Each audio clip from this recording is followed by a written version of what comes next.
Hey CoinGeek viewers, I hope everyone's doing well. I'm Jon Southurst, and this is the Bitcoin Bridge, where we discuss the BSV blockchain, digital assets, and everything in between, from the west all the way to the east.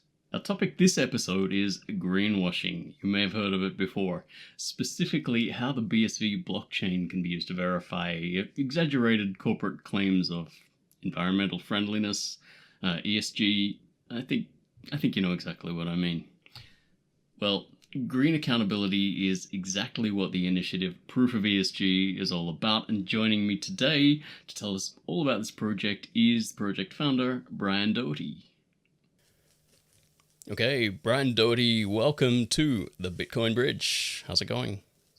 Great. Thanks for having me on, John. I really appreciate the time you're going to spend with me today. Nice, yes. And I also want to welcome to the show my brand new executive producer of the show, Ace Chavez. Ace, are you around there? Hey, Brian. Hey, John. Nice to meet everyone. Excellent. I'm so happy to have a producer, and I'm so happy to have one with such an awesome name too, because I think that is the best producer name you can possibly have. Alrighty, Bryan, you're over in New Hampshire, so it's pretty late at night for me here, and I want to talk to you today about proof of ESG. You've got a number of different hats in BSV, and I think a lot of people know who you are. You're the regional manager for North America, bsvblockchain.com, aka Bitcoin Association. You're the founder of Proof of ESG, and you're also co-founder, chairman, and technical advisor for Smart Ledger. So let's untangle all of those things and tell us when you came to this, and more importantly, how you came to the Proof of ESG project. Sure. So, just to give you a little bit of background about myself, I've spent the last 2 decades with digital transformation technologies for businesses and just helping them become more efficient and lower their costs with innovative technologies. And right around 2016, I kind of came across Bitcoin and then into and more as a hobby, and spent a lot of time just learning about that. And then right at 2019, I took a job with the Bitcoin Association as a technical outreach specialist, and with the premise of reaching out to businesses, educators, developers, entrepreneurs, and informing them about the innovation that's occurred on BSV, as well as helping them define, solutions for their industry or their unique position. And as that transpired, I've come across some amazing people in my career here, and they're driven, passionate, and I've been able to kind of solidify some teams and organize some efforts on building applications such as Proof of ESG. And Proof of ESG is really a concept that was born probably about 4 months ago as I was working with TAL and other mining entities within BSV to really solidify a way to highlight the sustainability and scaling that BSV brings, and the differentiator compared to, say, Ethereum or BTC, Solana, any of the other, enterprise or blockchains that are available. And because BSV is, much more scaled in the sense that the carbon footprint per transaction is lower, and it has much more utility due to the data management monetization capabilities. When you start trying to share this information out into the enterprise world, a lot of this is, brand new. Most research papers that revolve around blockchain and energy consumption have to deal with, they speak about proof of work, but then they end up explaining how great it is for information security, but unfortunately it doesn't exactly scale in their mind. And so they quickly, pivot towards proof of stake and other consensus mechanisms. So, this is a huge gap and a huge barrier for, adoption for BSV. It's actually not a barrier, it's a huge opportunity for BSV because of how sustainable the blockchain actually is. And so, as I have these discussions with different businesses, one of the things that really highlighted was that they would love to develop on blockchain, but their biggest concern, was the reputation of, using a proof of work chain. And so we've spent a lot of work over the last year at the Bitcoin Association with independent auditors like MNP, which is like the 5th largest CPA in Canada, to not only just look at the protocol comparison level, which is a report they released and highlighted both in CoinGeek Zurich and CoinGeek New York, but one of the other tasks that they've taken on is an independent formula modeling of proof of work sustainability. And they're just getting ready actually within the next couple of weeks to publish that report. And I think that's going to go a long way to help researchers and these same people that I referred to initially see that scaling equals sustainability, and also emphasize the importance of proof of work for information security. And as we were discussing this energy efficiency, I really wanted to provide a way, mechanism like a energy efficiency rating for blockchain, because BSV is pretty much the only blockchain that could actually utilize an efficiency rating using the miner ID aspect that is there. It's expandable to, be able to put any type of reputation building information for a miner. And it would be interesting to see, the actual energy consumption per block, as well as the carbon footprint for those transactions. And so what, it started out to be was more so this energy efficiency rating system that could be developed and integrated into Miner ID, and then miners such as Tal or Gorilla Pool can utilize this to really show, how efficient they are. And even with more stringent, emission goals over the next 10, 15, 20 years to really get that carbon footprint down, not just to a financial industry level, but on a company, competitive level to the likes of Visa, right? Where they might have a 2-kilogram carbon footprint. It'd be great to have the utility of a data management and monetization network for the world to, to really provide this utility and use cases. Yeah, that said, I don't envy the task you've got ahead of you there, because I know that even within the blockchain world, like, we're really up against it when we have to convince everyone that yes, we can be proof of work. Yes, proof of work can scale, and yes, it can scale and be energy efficient. Like, that's that's a lot of stuff to get into people's heads, and you're talking to people who don't really understand the concepts yet. They've just heard proof of work bad, proof of stake better, and they, apart from that, they don't see any difference. Yeah, it's on both sides too. So it's from within the blockchain world and outside of the blockchain world. So and it's two totally different arguments or debates. I think most recently I was speaking to a BTC advocate who, also agreed with me that most people don't understand the energy efficiency of blockchain, specifically proof of work like BTC. And so it was interesting because his take was, well, they have 85 million wallets, $805 billion market cap. It must have utility. Whereas obviously from a BSV viewpoint, that doesn't really mean much, as far as those 85 million wallets could be 10 people, who knows, right? And as far as a market cap, that doesn't really provide actual utility to a business to lower those costs, create more efficiencies, or create some new revenue stream, right? And that's what blockchain really provides for them, is a innovative foundation that they can grow and actually start saving money. And that gets us to the really ESG.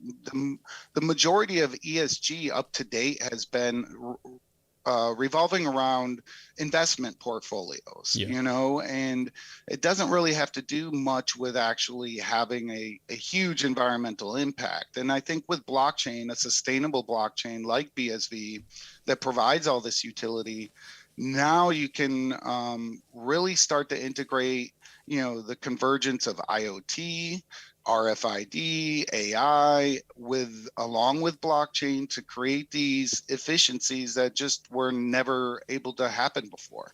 And now those efficiencies start to really have a substantial environmental impact. And I'll just give you one example. So, where BSV provides a very resilient and robust, information security network or management. You can start to imagine, when you hear the likes of what happened at SolarWinds, and there was just a recent article, that was released that they were even aware of some of these issues that happened prior to, the big announcement that they were breached. But, we're working on through Smart Ledger an application for cybersecurity that would mitigate the actual detection time.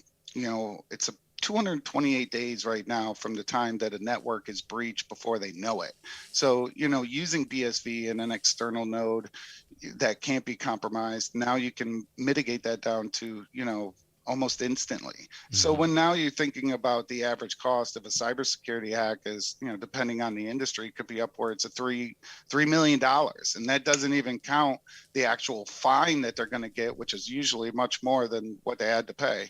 So that money opens resources, as well as you can start reducing some of the legacy environment that you're actually running on and scale with the the Bitcoin SV network, as well as, have this robust information security, which really protects your data. And, now when you start applying these IoT devices and like I said, AI, to where you can pull out analytics and metrics, there's no shortage of solutions that really start to make a real big ESG impact.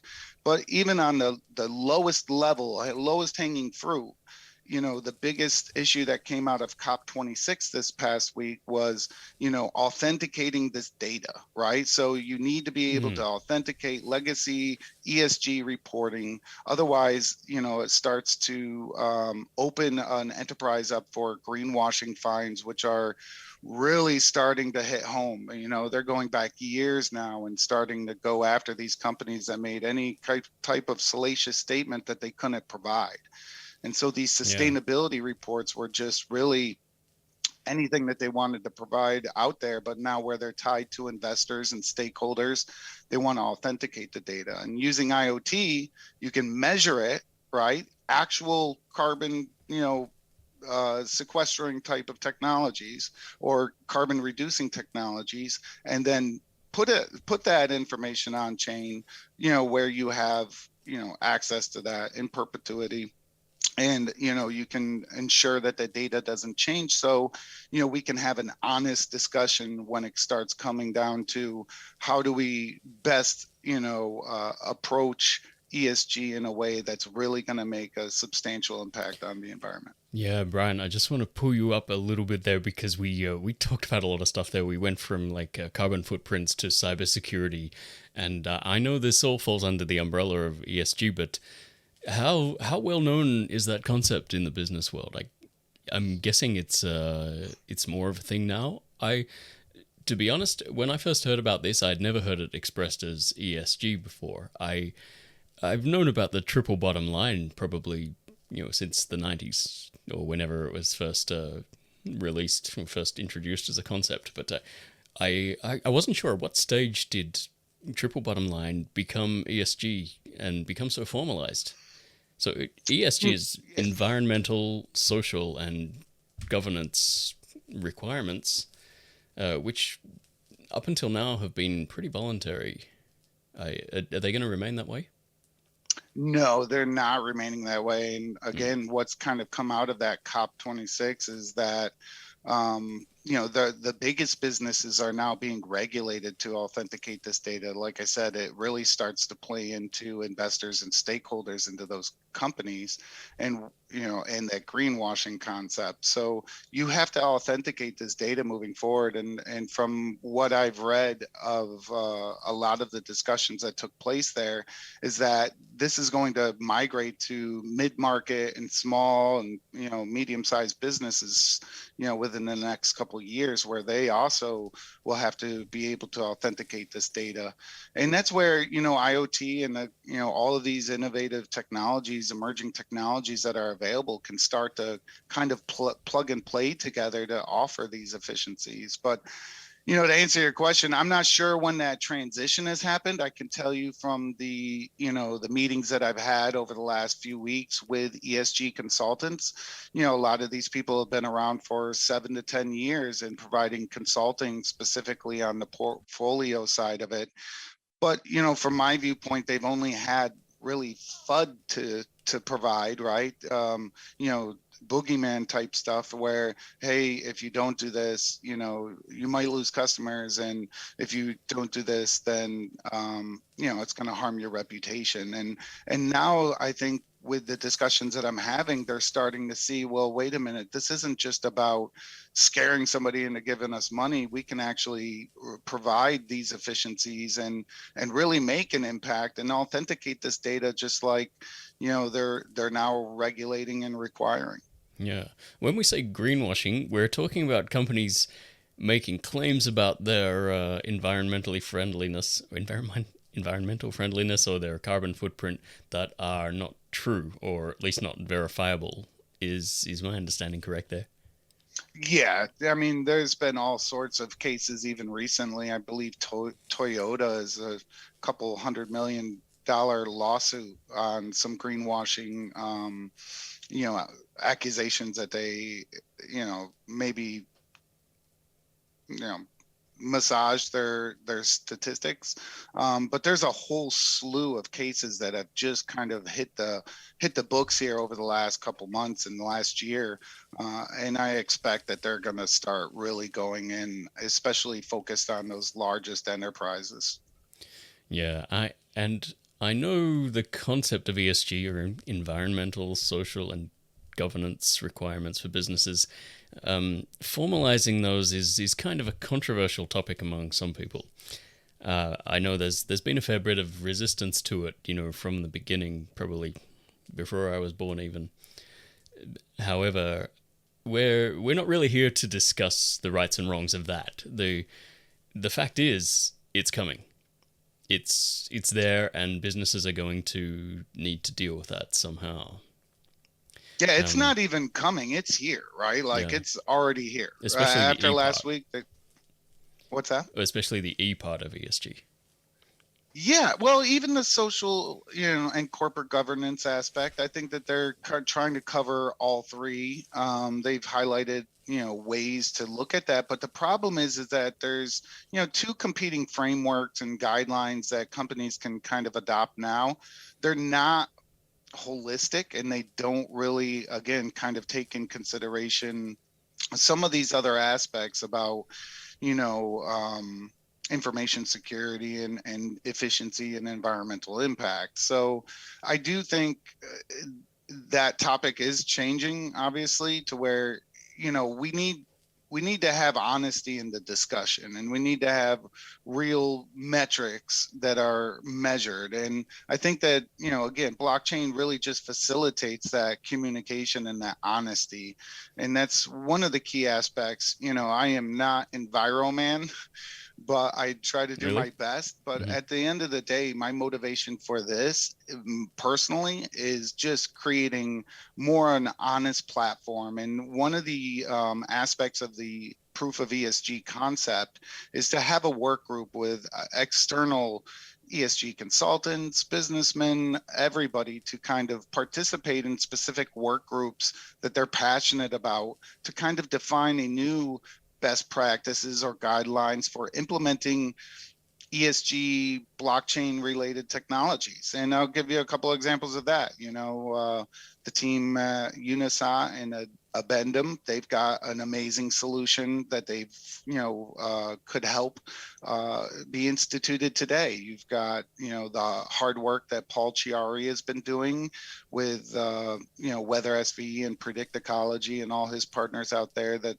they're already working and have some relationships with government on trying to establish a credit system for farmers. And then, you have, from Unisat and Gray Wolf, you've got all sorts of tools that can be implemented beyond, again, just beyond the legacy reporting and authenticating of those specific reports. But then you have companies that I'm reaching out to now that actually do the recording using devices, the measuring, the metering, and they're extremely interested in authenticating their data as well, because at the end of the day, there's going to be a lot more accountability. So, I think everybody understands that that's here, and that they're going to have to make some changes towards their ESG program, or at least initiate them.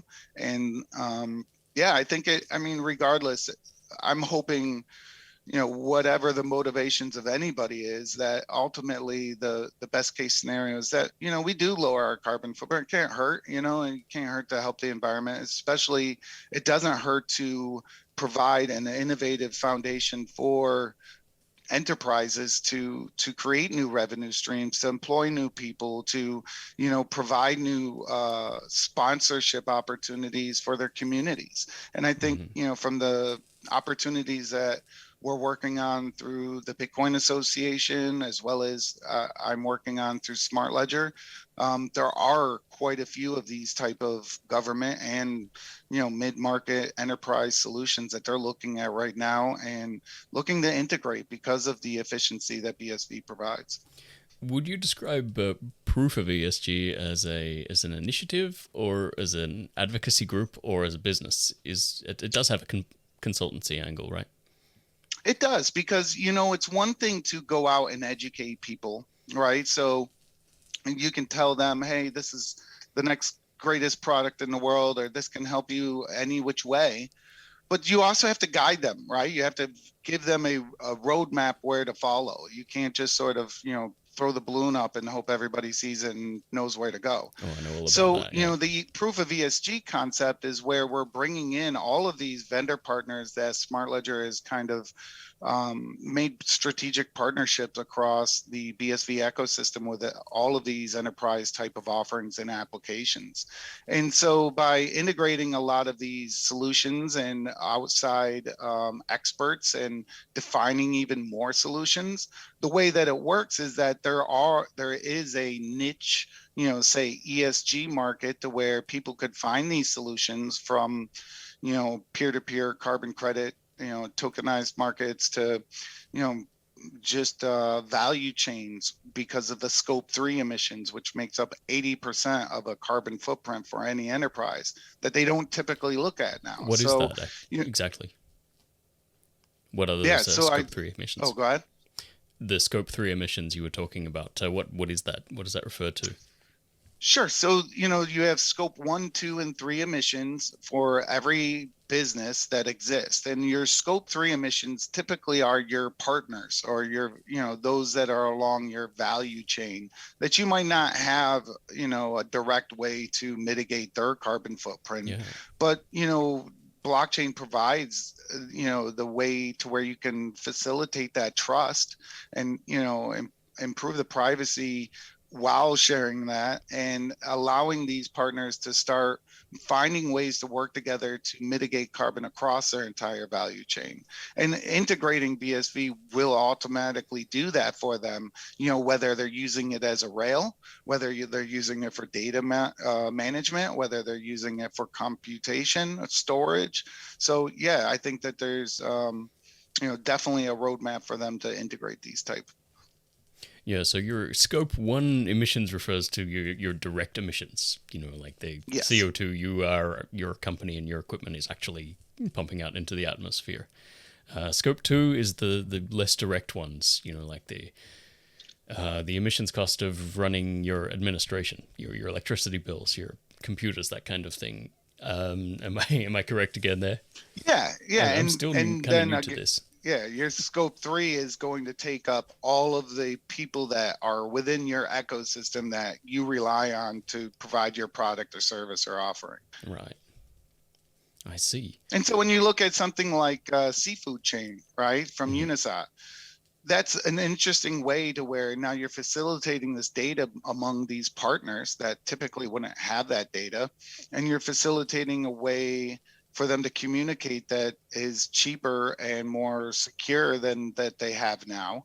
And so they can start to rely on each other for that type of data and understand what their overall carbon footprint actually is, whether, you have an IoT device in the back of the, the truck that's bringing it from, the fish, from the distributor to the fish market, or from the fish market to the restaurant.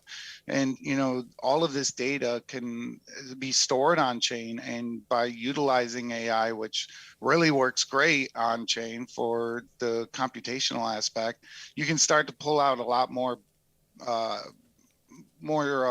pertinent analytics and metrics, and start to use that data to improve your carbon footprint. I can see this being just a massive industry in and of itself. There was something approaching $18 billion was spent on ESG related products in 2019. Even that was like a 500% increase in the last few years. So I'm sure this is 2 years later now. It's even bigger. Yeah, in 2022 to 2026, I believe, just here in the United States, or it might just be US and Canada, they expect it to be a $4 trillion market. So it's a huge market. Yeah, that is.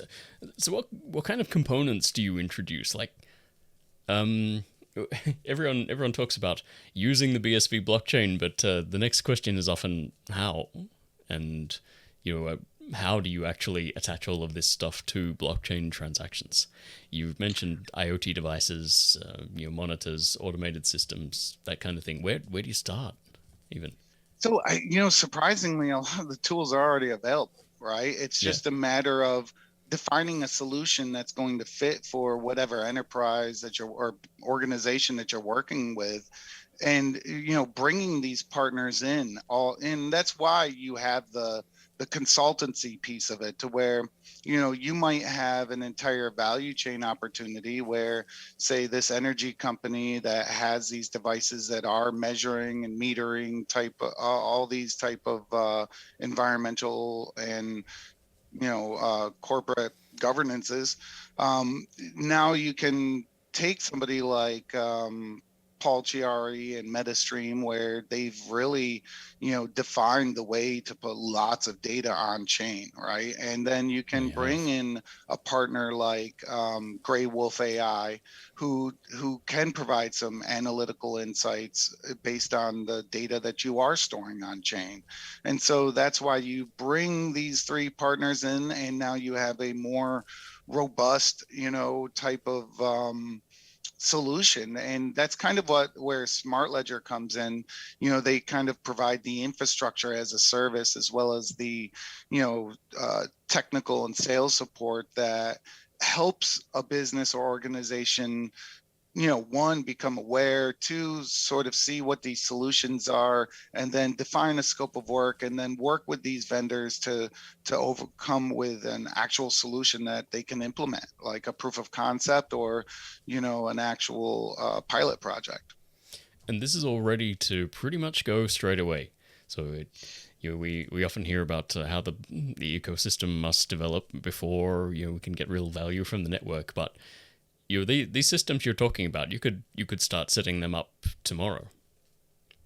Absolutely, yeah. And that, I've gotten a lot more interest even over the last week here from other entities within the ecosystem, that they're like, wait a minute, our platform would work great to do this and great to do that. Like, they're already ready for it. So again, it's really a matter of outreach, which not too many people are familiar, with the concept of integrating blockchain. But it's funny, when I have introduced this concept to just regular ESG consultants, to them it's like a no-brainer, right? But then you have to get into the details of why this particular chain is sustainable and why these other ones aren't, right? It doesn't really make sense if you're paying $1.94 per kilobyte on Ethereum versus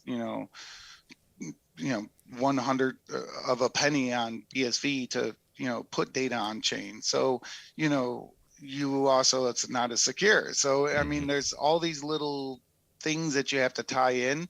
And we've already started engaging with scope of works through proof of ESG for large enterprises now that are looking for these solutions. Yeah, very interesting. And one aspect of BSV that doesn't really get explained enough is that the efficiency of the network, the energy efficiency of the network, actually increases as the number of transactions increases. How does that work? Yeah, you're absolutely right. I mean, it's just the volume of transactions because you have unbounded blocks, right? So as more transactions come in per second, that's going to lower each transaction carbon footprint. So once, we expect to be able to compete with Visa, right, on a carbon footprint level. So if it takes the same energy to mine a BTC block as it does a BSV block, but you have, obviously a cap limit with how many transactions you can put in BTC versus BSV, now you have that much lower carbon footprint and utility that, across the board from data and finance. It's not just a financial instrument. But yeah, I mean, we eventually can compete with not just, specific industries, but right down to a transaction level with some of the biggest transaction processors in the world, and provide data besides just a financial. Yeah, competing with Visa's carbon footprint. To be honest, I never expected to hear that phrase spoken when I first joined Bitcoin, but here we are in 2021. So, Bryan, I want to thank you for coming on again. We're almost out of time. However, I want you to come back sometime and talk about all of the cybersecurity stuff, because that's really fascinating too. It comes under a very similar umbrella to all of this, but it's a whole other can of worms, and it would take us another hour to talk about it. So can you come back again sometime and talk about that? I'd love to, because it's a key differentiator for BSV. And I think it's one of the most important things for enterprises to understand about why they would want to choose BSV. So I'd love to join you and talk about that for sure. Cool. Let's do it. You'll have to let me know when you're not run off your feet talking to everyone around the place. Okay. Where can people find out more about Proof of ESG Smart Ledger if they want to? Sure. So, I would start at proofofesg.com or esgstamp.org. Either one of them will get you over there. There's a lot of great information there. There's a nice brief on the front page that you can download that really highlights not just the ESG concept that we're developing, but even some of the cybersecurity stuff. And then, for Smart Ledger, I would suggest going to smartledger.solutions. There's an amazing team there that, is global. They're from Spain, Germany, you name it, US, and just reaching out to us. We're on LinkedIn and we pretty much stay off Twitter, but, you can definitely find us on LinkedIn. All right, everyone watching this, do check that out, learn more, and get in touch with Bryan and his team. Bryan, thanks a lot for coming on. Thank you to Ace2 sitting silently there in the background. I know you're there. And we'll see you all next time. Again, I'm Jon Southurst, and you just watched the Bitcoin Bridge. Be sure you subscribe to the CoinGeek channel here and click on the bell icon so you can subscribe and get notifications when we put out a new show, so you don't miss out on the new episodes of Bitcoin Bridge and all of the great offerings we have at other places on the CoinGeek channel. See you next time.